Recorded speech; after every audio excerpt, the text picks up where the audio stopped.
Brianna and Courtney, given the goals, given the expectations for this year, how would you describe your level of disappointment right now? High. Yeah, it's very high.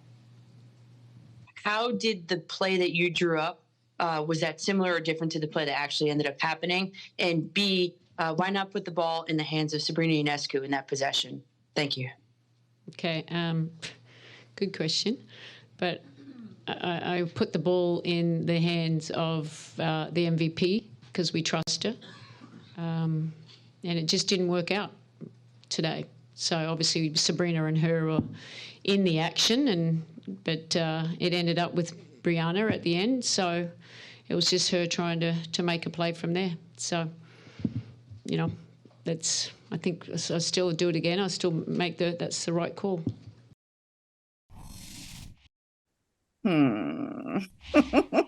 Listen.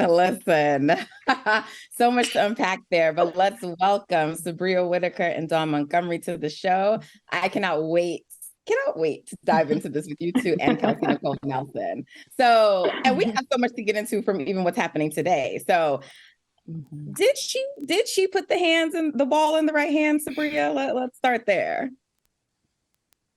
I mean, I think I'm okay with the decision, right? To give the ball to Breanna Stewart. That is your MVP, a former MVP. She's been here before. I'm okay with that. However, I think that I would have also been okay with Benijah Laney taking the shot. It was hard for Sloop to get out of the trap that she was in to even pass the ball. I felt like when it got to Benijah's hands, she should have just shot it instead of taking another pass. And, it was the right idea for Sloop to end up, taking the shot and getting the rebound. The JJ got the rebound and the putback. It just was too late. So I'm okay with the game plan, giving it to Stewie. I just wish the other players were confident if they saw that the plan wasn't being executed as quickly as it was supposed to, taking that shot. So I think that's a conversation they need to have to make sure that the second and the third options feel okay taking that shot when they need to. For sure. And Dawn, how did you feel about the fact that Brianna and Sloot were the only two players to speak to the media after the game, which resulted in a fine for Benijah, for JJ, for Sabrina, who has explained herself today and alleges she was sick. I don't want to say alleges because she did vomit, but we got the explanation today. So what did you think about the fact that they didn't speak to the press afterwards? I mean, in my opinion, if you want to fine them, that's fine. Fine. But I feel like the two that really needed to address the press were there. You have to really think about it. When you lose something like that, do you really think that it's going to be like the whole starting five, or just like a whole team, half of a team really show up after losing a game like that? In my opinion, probably not. But when it comes down to dealing with the press and being forward with the press, I do believe that, the fines were fair. So go ahead and fine them. But one thing that I want to note that was just kind of terrible is for Sabrina. We could tell she was sick, but for the broadcasters and the people calling the game saying, oh my gosh, this is a nervous moment, she's feeling it, she's got to throw up. Baby, she is not Willie Beeman from Any Given Sunday. Sis needed to just go ahead and sit down if she wasn't ready. And the other thing about that did we really want her to address the press after she had vomited like that? Yes. I don't think I would have wanted to be in the room. Look, Sabrina was like, no, I agree. No excuse. No excuse. I agree. I don't know who said it, but somebody on Twitter took that picture of her vomiting and calling it a flu game. So if you're going to compare that to the Michael Jordan game, if you are going to hit people with the night before, then if you can tell Sydney Colston to get back to the bench, if you can throw one back in the game and not wash your mouth out with mouthwash, then you can address the media. I would have loved to hear from her because Because what if it wasn't nerves? If she was battling something that really gave her an illness, that wouldn't have been an excuse. That's an explanation. And people would have wanted to know that. I would have wanted to hear from Banaja Laney, who was out tweeted during the game, bet on Naja, because she was carrying them throughout this playoffs as they're probably their most consistent, not necessarily dominant, but their most consistent two-way player. I would have wanted to hear from her. I feel like, the players talk about media and they want to complain about, not getting the stories, and some criticism and critique of the media is valid. But you gotta face it. But you have to face it. It's good and the bad. And you talk about how many, Don, you're a freelance journalist. How am I supposed to go to any sponsor or maybe even one day NBC and say, hey, NBC, can you send me to cover the WNBA Finals? And they look, well, if the team not talking after the game and you can't give me any coverage outside of what's on TV, then you can watch it at home. It's setting a very dangerous precedent to be okay with not talking to media because they're there to do the job, the good, bad, and the ugly, and you agreed to it. So I need players to read their contracts, read your what's the long page? Somebody help me out because I'm on a road, but I can't think of what it's called. The read everything. Read everything they got to read. CBA, everything. The CBA. If the Players Association, you players are agreeing, and it's the league rules to speak to the media, then do the whole job. Take the fine, but we shouldn't even have to get there. Do your job. Earn your check, as Carolyn Peck said. Yeah, I agree. And $5,000. But you know what? They weren't in the mood today to talk to the media. And so I agree with you, Subria. But Dawn, she said, like, who maybe wants to hear, they're not ready to maybe talk right at that point. I don't care about that. Maybe not at that point. Yeah. But they did exit interviews and they were ready to talk today. So let's hear what they had to say today during their exit interview. This mess. Know what goes on in our locker rooms and our huddles. I think it's easy to kick people when they're down and you're up. And honestly and truly, to me, it felt kind of classless. You already won the championship. You get to celebrate with your teammates. You get to talk about things that your team did to be successful. And you choose to essentially just show somebody else in your team and what they've built all year. So for me, it just, I don't care anything more, to be honest. That couldn't be further from the truth. I believe that I've never been on a team that's been more committed to one another than what it's been like this year.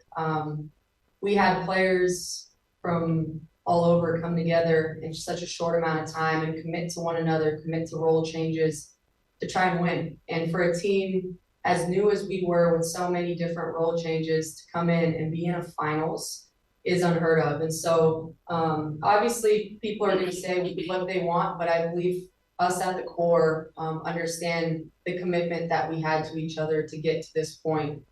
Vegas lost many before they were able to win. And so I think it's not losing sight of that's part of the struggle. That's part of figuring out what it takes to get on top is having those. Yeah, I mean, I think my thoughts are that congratulations to Vegas. They've been phenomenal from the start of the season to the end. And win or lose, we're going to just continue to carry ourselves with grace. So Kelsey, I heard a lot of things here. Okay, Kelsey. And I was ready because I felt like it was getting spicy, because on Twitter. There were some reports about what Kelsey Plum said. And I have to first say, Kelsey, I'm not so sure because allegedly she made remarks to Yahoo, saying that they don't care about each other. And then today she's calling out the media and saying trying to explain her commentary more, so as much as they're a team, they're not a team. They're really good individually, they're really good individual players, but they don't care about each other. And you can tell in those moments. So I just feel like, I don't know how that's not you throwing shade. That's very specific. I just don't see how that's not. And then of course, the Liberty reacted to that. So I heard things about classes. I heard they're going to continue to, show, respond a certain way. So what did you think about like this whole Kelsey and what she said and just the dynamics between the Liberty and the Aces, Kelsey? Yeah, well, obviously, anybody who's been following Twitter has just seen some of the messiness occurring. And look, it hurts me to go against another Kelsey because, of course, I think she has the best name on the team. But all that being said, I think Kelsey Plum, I know she's been trying to backtrack her comments. But if it was said, if it was not said, like I come from a Black Southern household, your business is your business and mind your own business. The Las Vegas Aces, I think they need to stay in their locker room. And I honestly think that the New York Liberty, I thought they took the higher road with their comments. We learned a lot in the exit interview today. Brianna Stewart, as she said, saying congratulations to the Las Vegas Aces. We're finding out, by the way, congrats, Stewie, on having another baby coming very soon. Jonquel Jones, it seems like she took it the most personal. And let's remember that she was coming off a rough game, her and Brianna Stewart. And as we have all talked about, it's hard after a loss, right? I mean, I get that. Yes. And obviously, they had higher expectations of themselves. And I know some people might feel a way about it, but, I think the New York Liberty, as they're trying to do, are looking forward, trying to be positive. Like I said, trying to do the Michelle Obama take the high road. But I can see if they felt a way about Kelsey Plum comments. And it's not bad for the WNBA, honestly. I think for this to be this exchange. I mean, it has us talking, obviously, right now. So not a bad thing. Yes. But, Kelsey Plum, enjoy the win. Happy for Vegas. And again, I think the New York Liberty, a lot of their emotions, though, let's be honest, are coming from the loss. And a game that they had the 12-point lead at one point and obviously came back to lose it. But I thought their comments, and they should have been said earlier, because again, that's why they were fine. And we talked about it earlier. We've all been athletes. I've seen teammates throw up on benches and stuff, and they were still at the post-game media interviews. So I'm never giving anybody an excuse for that, just saying. But all that to say, the New York Liberty, again, proud of what they've done. I thought they, and then don't worry about Kelsey Plum. Focus on the offseason. Y'all got contracts to worry about and stuff, trying to rebuild this team. I can care less right now about y'all worried about the team over there that's getting ready for their championship parade now. Right. And okay. So I see both. I see a lot of reactions from Subria and Dawn. So Dawn, you go ahead, and then Subria. Because as far as I'm concerned, I really want Kelsey to be okay with saying, "Yeah, I said it, and I said it with my chest." And I felt some type of way, and I want to call it like it is. And I'm standing on that. I'm standing on business here, right? I'm standing on business because, as far as I'm concerned, we want people to watch this sport. We want people to see how competitive they are, and it's going to take some of these moments where, maybe you might be taken out of context, but let that fly. Let them respond the way that they want to respond, and you keep it moving. Now, if she wanted to respond to the media the way that she did, that's fine. But we're looking at the quote word for word right there, and if that's what you said, baby girl, you called them out. So they had every right to kind of push back on that and say, hey, how dare you say something like that? We don't feel like that. And we want to stand up for ourselves. Now, because if we're going to keep it real, from the time that Sid grabbed that mic, from then on out, that energy was there. So let's just let it be there. And I'm cool with that. I'm cool with that. But just say it with your chest, sis. Just say it with your chest. That's all I'm saying. And she wasn't. Yeah. I agree. And just like you said, I need people to be okay with being the villain. And if you're going to be a villain, be the villain. So I'm about to call a spade, and I'm not talking about New York. I'm not talking about Vegas. I'm talking about New York, because all season, New York had been talking with the super team, right? You were talking about, because I took notes. So go ahead. The receipts. Let me get my. When Sloot was playing Chicago, right? If I recall correctly, Brianna Stewart was talking about revenge game. Sloot left Chicago. Chicago didn't slight Sloot, but you talking about a revenge game. Okay, one. So that's talking. Two, if I recall correctly, the first time New York played Atlanta, there was an injury that happened. So Ryan Howard tweeted about the date that they would see New York next. After that game, New York won. The New York Liberty Twitter account made 3 separate posts about Ryan Howard. They quote tweeted her, they screenshot her tweet, and they put it up there after they won. And Brianna Stewart was in the huddle talking about July 28th or whatever the date was. So you beat them, but now that's classless? No, you were talking. Next, JJ, if I recall correctly, when you were on the Connecticut Sun, when the Connecticut Sun beat the Chicago Sky, after we were trying to repeat, if I recall correctly, then Coach Kurt Miller got in that presser and talked about how they always seem to knock Candace Parker out of the playoffs, right? But classy, right? So I'm confused. If Brianna Stewart got caught red-handed Kurt Miller had something to say, and I didn't hear JJ talking about how you don't kick people when they were down then. So y'all been wanting to be the villains all season. Dust your cape off, get back up, and do it again. I don't want to hear it. Don't dish it if you can't take it, Nick.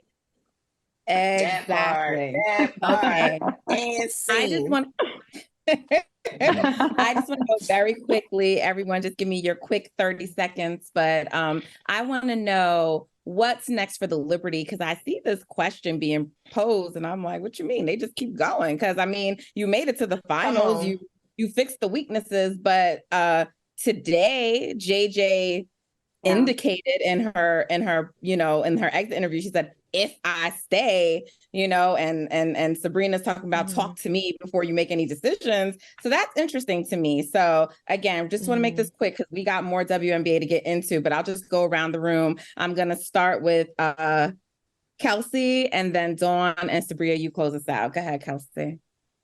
All right, you just said it. We have contract talk to talk about as we're talking about this team. We need to figure out. And so Las Vegas right now, they're chilling right now. Their core is good. Again, they're talking about three-peats right now. If we want to be talking about the media, I think New York right now, I know it's been said as well by the head coach that they need stronger defense coming off the bench. So right now, if I'm the New York Liberty, I'm trying to find reinforcements because obviously they weren't able to step up when Stewie was having a bad game, when Jonquel Jones was having a bad game. So I think all in all, they just need to find, again, some core pieces that can help Breanna Stewart out. As great as she is, she cannot do it alone there.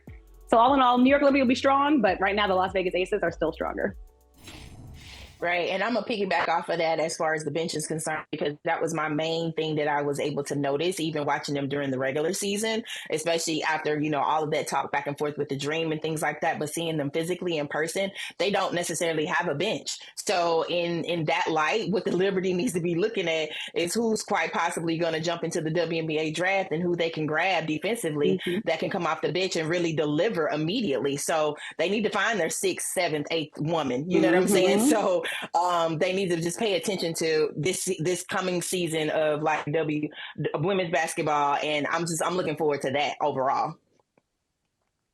I mean, I think the New York Liberty had someone in their pocket for defense in Dee Richards, and they got rid of her. So I need the New York Liberty to sit down and have a conversation and figure out what they want. What do you want to do? Who are you going to actually utilize? Because I remember Benaja had a great game, and in the presser, coach talked about needing more defense from Benaja. So I think JJ needs to just figure out what she's going to do. I think she should come back. I think they could run it back. But at the end of the day, I think Jonquel is wondering if Jonquel had stayed in Connecticut, I think maybe we would be having a different conversation considering where Connecticut fell off. And so I think that is haunting her. But I think you need to just lock in, pick a team, pick a side, y'all grow together. Like everyone said, Chicago had to go through it. Vegas had to go through it. Now it's your turn, but I want to see them win a championship. So I think they should stay and figure it out.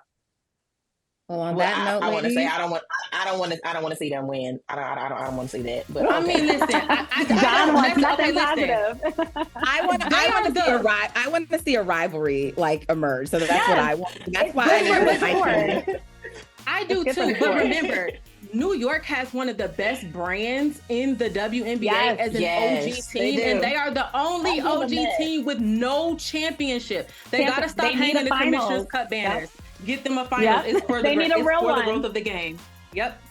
Hey, thank you for watching Brother from Another. If you haven't hit that subscribe button, go ahead and do that now. Don't forget you can catch us 3 to 4 weekdays on PeacockTV.com and on Sirius XM Channel 85.